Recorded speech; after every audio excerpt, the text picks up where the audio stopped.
أعوذ بالله من الشيطان الرجيم.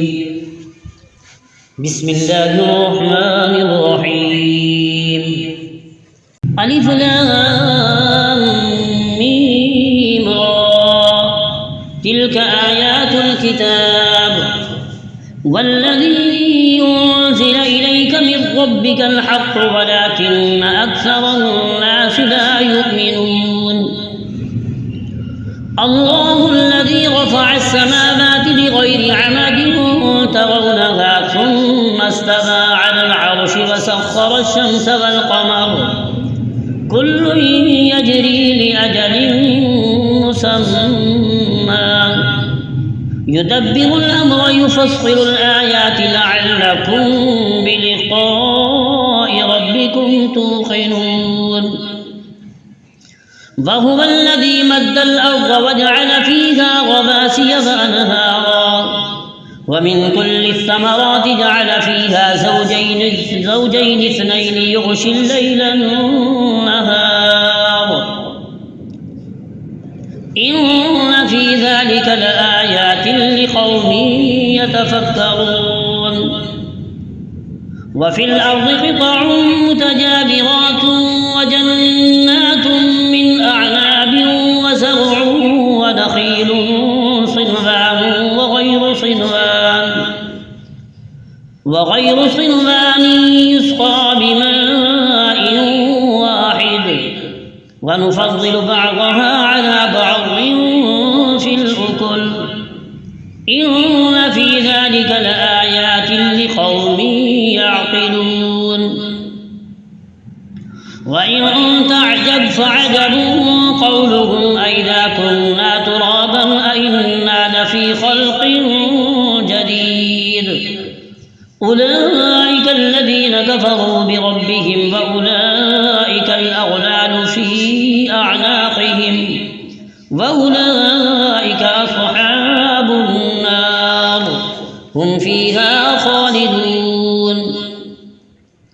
ويستعجلونك بالسيئة قبل الحسنة وقد خلت من قبلهم المثلات وإن ربك لذو مغفرة للناس على ظلمهم وإن ربك لشديد العقاب. ويقول الذين كفروا لولا أنزل عليه آية من ربه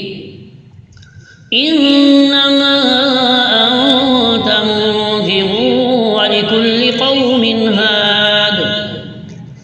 الله يعلم ما تحمل كل أنثى وما تغيض الأرحام وما تزداد وكل شيء عنده بمقدار.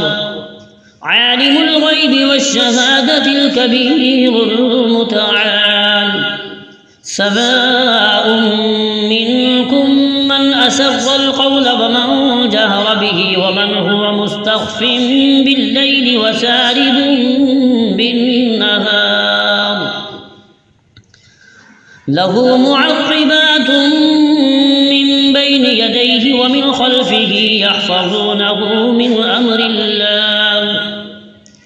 إن الله لا يغير ما بقوم حتى يغيروا ما بأنفسهم وإذا أراد الله بقوم سوءا فلا مرد له وما لهم من دونه من وال. هو الذي يريكم البرق خوفا وطمعا وينشئ السحاب الثقال ويسبح الرعد بحمده والملائكة من خيفته ويرسل الصواعق فيصيب بها من يشاء وهم يجادلون في الله وهو شديد المحال له دعوة الحق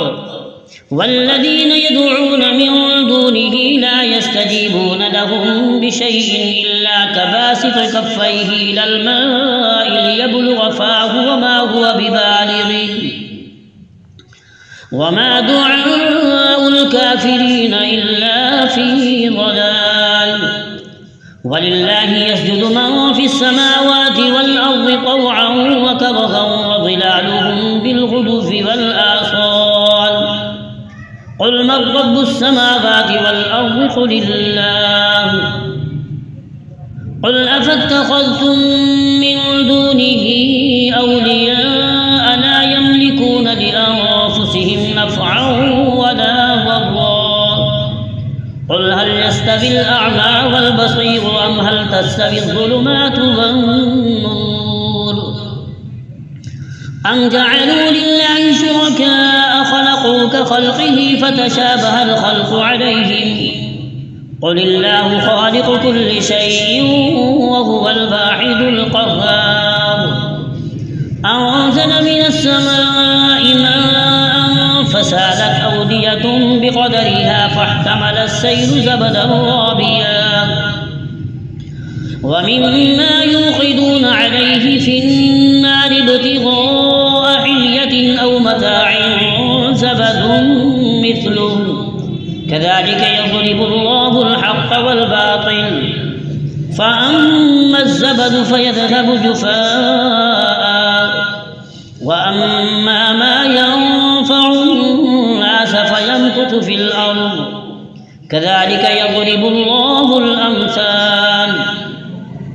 للذين استجابوا لربهم الحسنى والذين لم يستجيبوا له لو أن لهم ما في الأرض جميعا ومثله معه لافتدوا به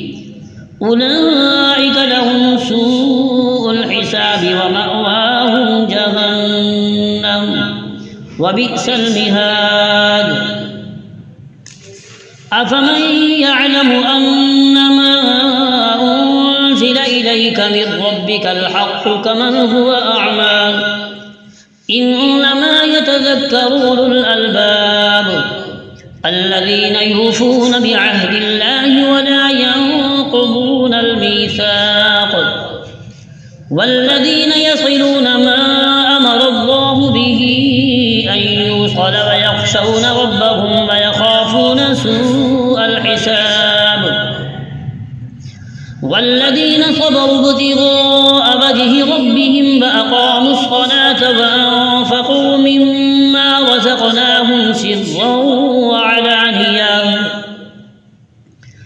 سرا وعلانية ويدرؤون بالحسنة السيئة أولئك لهم عقبى الدار جنات عدن يدخلونها ومن صلح من آبائهم وأزواجهم وذرياتهم والملائكة يدخلون عليهم من كل باب سلام عليكم بما صبرتم فنعم عقبى الدار والذين ينقضون عهد الله من بعد ميثاقه ويقطعون ما أمر الله به أن يوصل ويفسدون في الأرض أولئك لهم اللعنة ولهم سوء الدار الله يبسط الرزق لمن يشاء ويقدر وفرحوا بالحياة الدنيا وما الحياة الدنيا في الآخرة إلا متاع